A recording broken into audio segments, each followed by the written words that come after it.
This program was made possible by the Whitten Newman Foundation,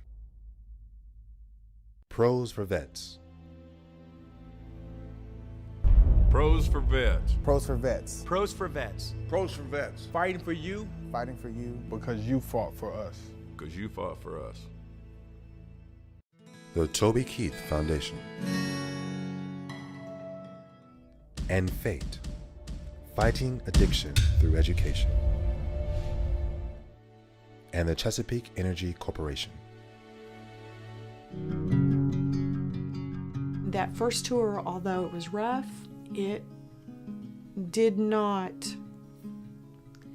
really give him a sense of what was to come. It wasn't until the second tour that things took a turn and became a lot different.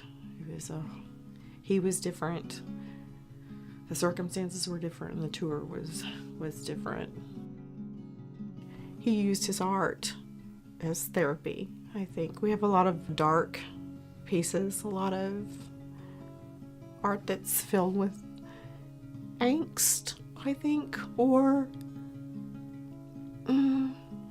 issues, feelings he was trying to deal with. Some of the darkest art we have is the art that he did while he was in Iraq. The second tour was bad. It was very, very bad. We lost 14 men.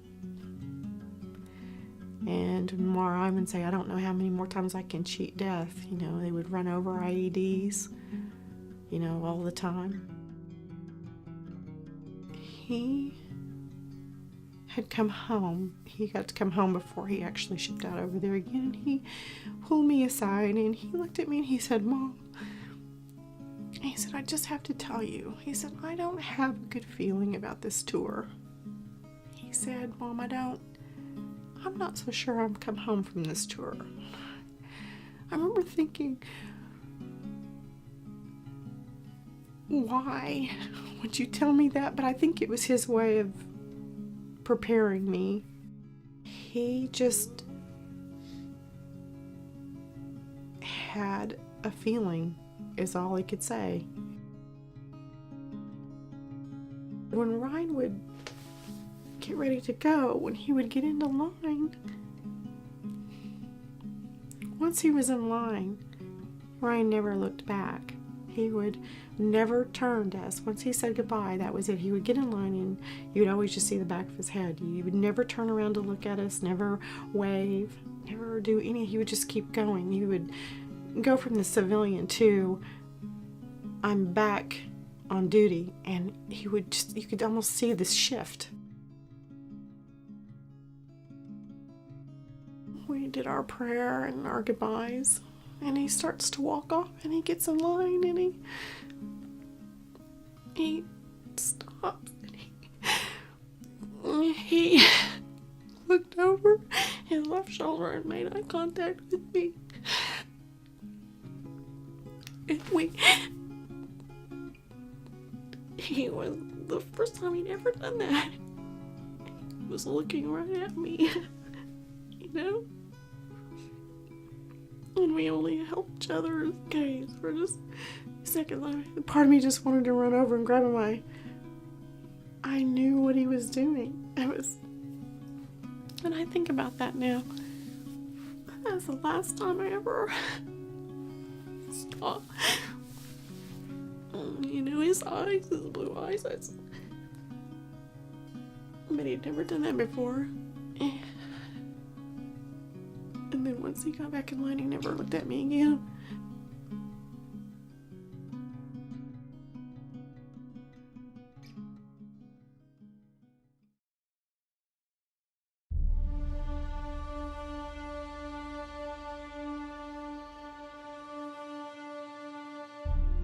We were basically in the middle of Baghdad. We really were. In a place called Shula. They were escorting an engineering group that had been building the FOB that they eventually would be living on. He was the second vehicle in the convoy. An EFP hit the side of the vehicle. Driver's side door. He was the driver. This was pretty much an Iranian-made shaped charge that it's like a cannon. It goes in one point and out the other. It goes completely through the vehicle. So it missed everybody but him. In the Humvee on the way to the medevac, he looked at his first sergeant and smiled and said, "Hey, first sergeant, it's okay." They never broke his spirit. They never took his smile away from him. It set in when we got back to Taji. All his stuff was packed up and gone before we even got back. My phone rang and it was my son David, second eldest. "Mom, 2 guys from the Army are here." I said, "Recruiters?" I already knew. I just knew. I said, "Okay, I'll be home in a minute." And I got off, I hung up, and I sat down in the middle of the aisle in Walmart, and I rocked back and forth for a minute. I get a call from Angie, my wife, that the Defense Department's at my house. Well, 2 things could happen, either he was killed or he's injured somewhere. Just say it. My husband wasn't even home yet. I said, "Just say it. And we regret to inform you."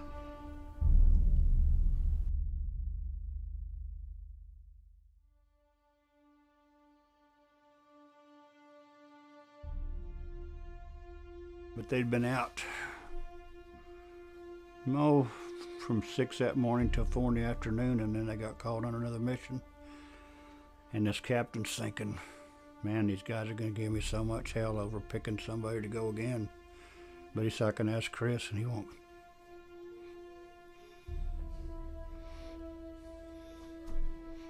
He said, "I know I can depend on him." Because Chris never complained, he just would go do it, no matter how long it took. And that's why he went instead of somebody else that night. They were both in Bradley troop carriers. They were going across Baghdad, and the captain said he was about 2 blocks behind him, heard a big pop. And he said, "I knew what it was when I heard it." And they radioed, no response. On the Bradley, there's one weak spot in the armor, and that's under the tracks, and that's where it got him. Through the fuel tank, took both Chris's legs off, and exploded. And they wanted to get out and try to help, but they were under fire. And they burned for about 2 hours before they could get it put out good. Basically, they were cremated, from what I can understand. But I realized that wasn't Chris burning, he was gone, so that made that all right. It bothered me that I didn't have maybe something to touch, but you just don't. So you lay your hand on a casket, and that's got to be good enough. So 6 o'clock in the morning, I was laying in my bed, and I hear the doorbell ring. I was like, "That's odd." So I open the door and I see him, and I was like, no. I shut the door, and they knocked on the door again, and I was like, "Hello?" He said, Are you Mrs. Christopher Hake?" And I said, "Yeah." And he kind of looked at me, and he gave me this look, and it's nothing I can ever explain. Last thing I remember, he said, we regret to inform you there's been an accident." I passed out. I just completely fainted on the ground, and I guess they caught me. At that point, I was just, I couldn't believe it. I was 23 years old when he passed away. I was a 23-year-old widow. What am I gonna do? What am I gonna do with my life? And everybody kept saying, "Kelly, you're gonna move on. You're gonna move on with your life. You're gonna be happy again, and you're gonna be fine." And I was thinking, my husband just died. I'm not gonna be happy. I'm miserable. And then I realized, if I'm miserable, Gage is miserable. And in no way do I want Gage to be miserable. Gage and him look exactly alike. It's just exactly like looking at my son all over again. And Gage has started this thing. He doesn't remember his dad. He can't. He wasn't even a year and a half old. He walks up and says, "I miss my daddy," with tears. How can he miss somebody doesn't he know? But there's something in him, and he just started asking a lot of questions. I think I want Gage to know that his daddy was in the Army and it was very strict and stuff, but his daddy was a funny, fun-loving, caring guy that loved him more than life itself. Can you see your full name? Gage Christopher Michael Hake. I'm 4. Because I had a birthday at my school. We did, didn't we? Mm-hmm. My daddy loves me. Do you miss your daddy? Mm-hmm. And I miss my daddy. If he was in the Army. Mm-hmm. Did daddy love you? Mm-hmm. He loved you lots, didn't he? Mm-hmm. And he liked to hug me and let me watch cartoons and play with my baby toys when I was a baby. Yes, he did. When my daddy died, I growed up. Yeah, we got bigger because after daddy passed away, then we got bigger, huh? Yep. I've always said daddy didn't just pass away because he wanted to be gone. I mean, daddy's not here because he was helping us, and he was fighting for us to be able to be free, and he was fighting for us to be able to live our lives the way we live it. You could tell he loved being a dad. You could tell that was like his mission in life was to be a father. And I think that he would have been happier knowing that he had a son that he died for.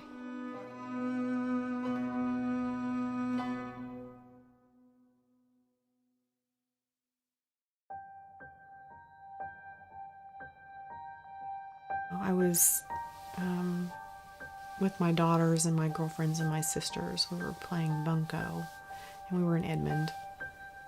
And I got the phone call of them just saying, "Is this Renee Wood Vincent?" And I said, "Yes, it is." And they said, "We're looking for," and they said my address. And I said, "Yes, that's my address." And they said, "Well, we're trying to get to the house and we're lost," or something like that. And I said, "Okay." And they started to ask for directions. I said, "I'm not telling you anything until you tell me who you are." And there was never any response except, and they said, "Ma'am, we're looking for," they just repeated the same question. And about the third time, I realized the only people that would call me ma'am would be someone in the military. I remember just sinking to my knees because I felt like I was going to pass out. The closer we got to the house, we turned off Memorial onto Rockwell, and I remember my feelings of just like something had changed, something bad was about to happen, and my body felt like it was on fire. I could feel the wind, and everything was just more sensitive. Like I said, I hopped out of the car before it even stopped. And I remember not having any shoes on, and I was sprinting across the lawn, and I could feel how cool the grass was, and making the porch and opening the storm door, and how that cold air rushed in, and sprinting back down the hall. And turning the corner.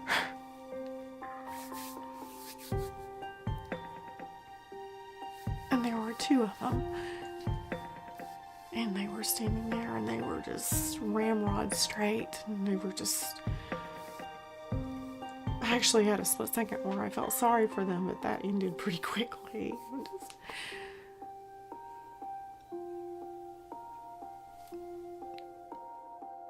It's a defining moment. It's a surreal moment.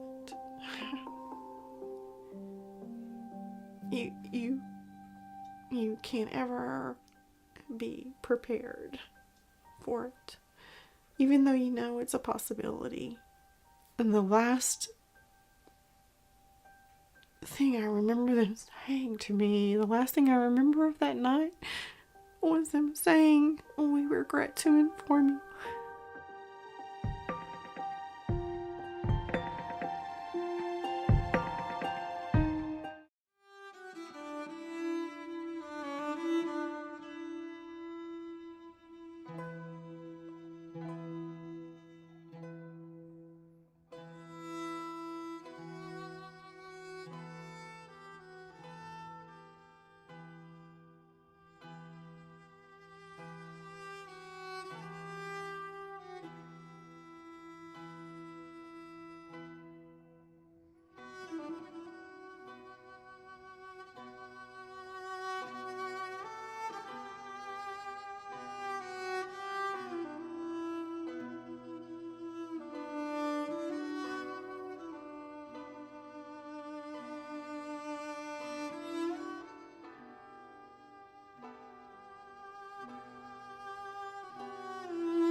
For a DVD copy of this program, please go to www.prosforvets.org and find additional stories of our fallen, as well as information about how you can get involved with honoring our veterans.